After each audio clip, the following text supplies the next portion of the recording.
Hello, SnowBee here with part 2 of my Darkness Falls farming guide. Previously, we looked at whether the farming class was worth it, especially as so many people recommend it as a starting class. If you missed it, check out part 1 from the link at the top right corner now or in the description. Right, today we are looking at trees, glorious trees. Crops in Darkness Falls are separated into two groups, trees and everything else. The main difference is that trees don't require water and practically everything else does. In 7 Days to Die, you have trees, or wood. That's it. End of video, I guess. Oh wait, we are playing Darkness Falls. Yeah, in Darkness Falls, there are 4 additional trees. Apples, bananas, coconuts, and oranges. To grow them, you will need the correct perk. That's the starting point. For apple seeds, well, you can get those with or without a farmer class, while oranges, bananas, and coconuts will require you to spec points into the gardener, farmer, and industrial farmer subcategories of the farmer class. Seeds for these trees are best made with a mortar and pestle. Seriously, do yourself a freaking favor, craft a mortar and pestle. You do not require a forge or a workbench to make one, and it's not expensive to craft. It'll save you time and resources when making seeds. You can see over here, with a mortar and pestle, it takes 2 fruit to make a seed. While without a mortar and pestle, it is double. You can plant trees almost anywhere, just don't place them on stuff like wood and stone or concrete. You don't even have to put them next to a water source. As mentioned, they don't require water as such. You don't have to even till or hoe the ground.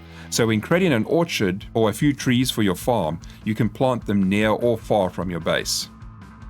The only consideration I would recommend you take when planting an orchard is, are they safe from zombie attacks?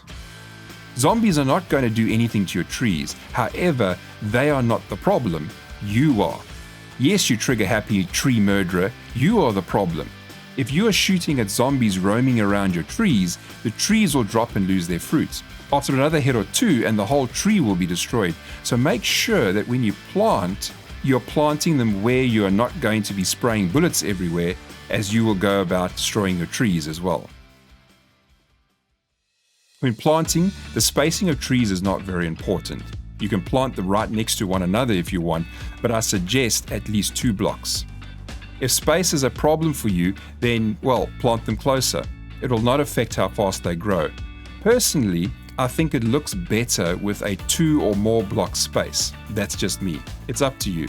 I will, however, give you one minor practical reason why at least 2 spaces is possibly a good idea. And this is only really for apples and oranges. You see, when you harvest, if they are close to one another, then the fruit of the other tree appears with the fruit of the tree you are currently harvesting. Let me demonstrate. If I have maybe 5 to 10 trees in a row, as I am relatively impatient when it comes to harvesting the fruit, I run up to the trees and I quickly collect their fruit. I just hit the tree once and move on to the next tree. I can sometimes lose track of hitting a tree, and as I see the fruit in front of me, I have sometimes hit that tree twice, thinking it's the same tree, and I may have missed it, or I'm already at another tree or something. The second time I chop, I will cut it down. So you cut once, then while you're still looking at the same tree, you can see it looks like there's fruit in it. And it looks like it's from the same tree. And without thinking, you may attempt to harvest it twice. So you end up losing the tree and have to grow it all from scratch again. Now, if you have a larger space between the apple and orange trees like these ones over here, then making a mistake like this is unlikely to happen. So if I hit this tree, you can see the fruit from the other tree does not look like it's now part of the same tree that you've just collected. So if you can, my recommendation is at least 2 blocks between the trees. I think it looks a bit more natural, and well, you don't get mixed up like the idiot I am between the trees when harvesting apples and oranges. Depending on your day or night length, it can take around about 3 to 5 days for a tree to grow after the first planting. However, their cycle is a lot quicker once you have picked the first fruit and they just end up regrowing.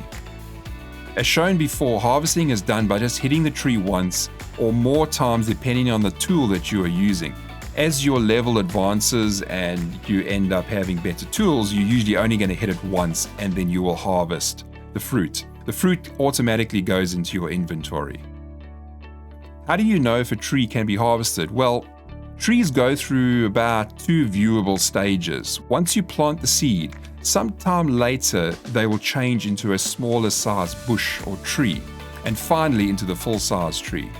Coconuts, however, well, they just become small trees with smaller fruit. Otherwise, they look pretty much identical to the mature tree. If you go up to a tree that can be harvested, it will not give you any indication. It won't be announcing that you can actually harvest the tree. Basically, you'll get to know visually of how a tree looks when it can be harvested. Banana trees, well, they're small and then they're big, and then you can harvest them. Apples and oranges are very obvious because they have fruit that appears on them when they can be harvested and picked. Well, that's really it for trees. Please give me a like if you enjoyed the video. Also, let me know in the comments if you think I've missed something or if you have any questions. Did you know rain affects your plants?